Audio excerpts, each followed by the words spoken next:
नमस्कार दोस्तों, देव भक्ति की शक्ति चैनल में आप सबों का स्वागत है। हमारी आज की कहानी अधर्म या पाप का गुरु कौन है। पुरातन काल की बात है। एक ब्राह्मण 14 वर्षों तक काशी में विद्या अर्जन करके वापस अपने गांव आया। पूरे गांव में उनके ज्ञान की ख्याति फैल गई, क्योंकि धर्म से जुड़े सभी पहेलियों शंकाओं को क्षण में दूर कर देते थे। एक बार एक किसान उनके पास आकर उनसे पूछता है, पंडित जी, मुझे पाप के गुरु के बारे में जानना है कि आखिर पाप का गुरु कौन है। उस किसान का प्रश्न सुनकर पंडित जी को चक्कर आने लगे, क्योंकि उन्हें धर्म गुरु या आध्यात्मिक गुरुओं के संबंध में जानकारी तो बहुत थी, परंतु पाप का गुरु यह उनकी समझ और ज्ञान के परे था। तब पंडित जी को लगा उनका ज्ञान तो अभी अधूरा ही है।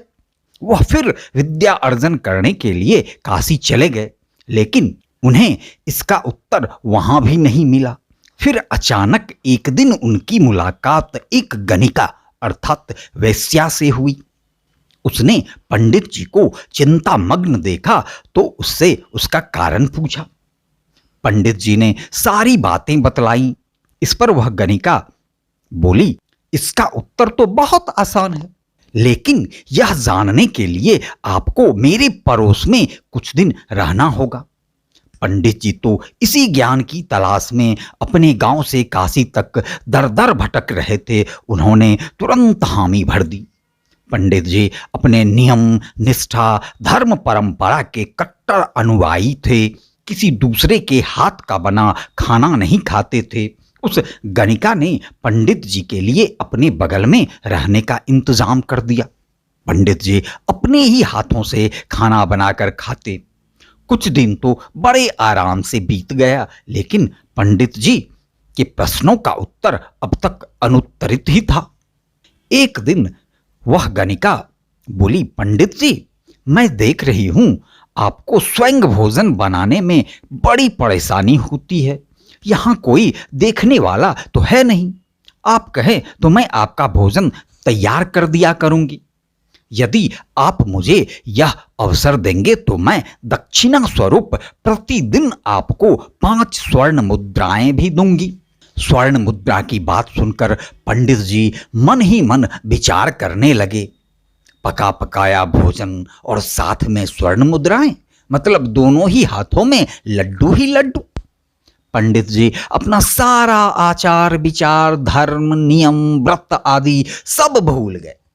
उन्होंने तुरंत हामी भर दी और कहा, जैसी तुम्हारी इच्छा, बस इतना ख्याल रखना कि मेरे कमरे में आते जाते कोई अन्य तुम्हें ना देखे।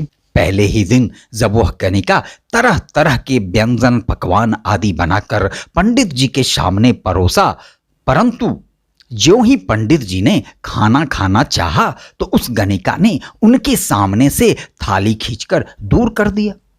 यह देखकर पंडित जी गुस्से में आग बबूला हो गए और कहने लगे, यह क्या मजाक है? तुम खुद खाने के लिए कहकर सामने से थाली खींच लेती हो।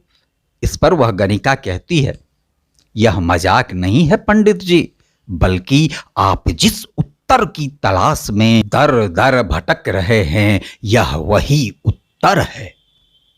यहां आने से पहले आप किसी और के हाथों का खाना तो छोड़िए, किसी के हाथ का छुआ पानी तक नहीं पीते थे, मगर स्वर्ण मुद्राओं के लोभ में आकर आपने मेरे हाथों का बना खाना भी स्वीकार कर लिया।